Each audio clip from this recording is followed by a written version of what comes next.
Practical activity 8.29. Open 8.40 maximum ifs, which you saw in our example 840. Create two new functions to calculate the maximum female mark for class B and maximum male mark for class B.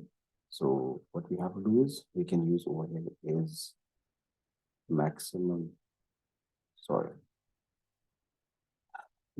ifs.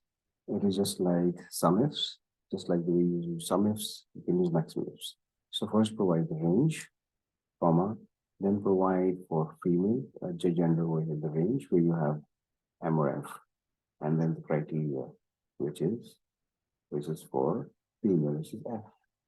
So you get that.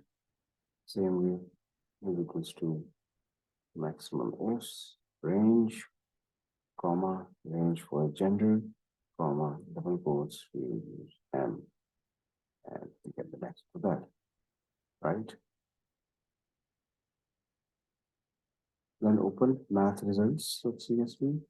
So we have, this is 8.38.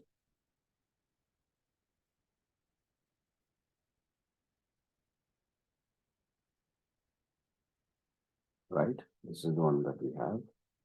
Okay. Okay. So create a function to calculate the highest distinction mark achieved, highest pass marks achieved, and highest full mark achieved by the students in this class. So we have to achieve.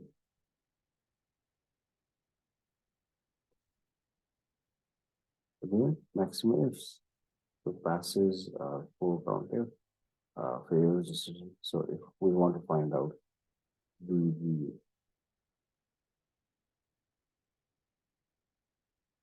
for example, I can apply over here. We can use overhead basically max ifs. Select this. Okay. Comma.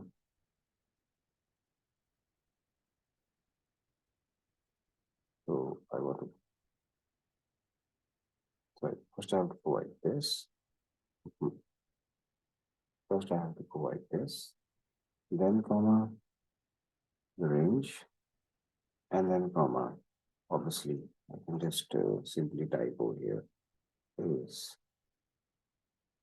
pass, or I can refer to a field that has pass. So I get the maximum. Same way we'll do for distinction and that.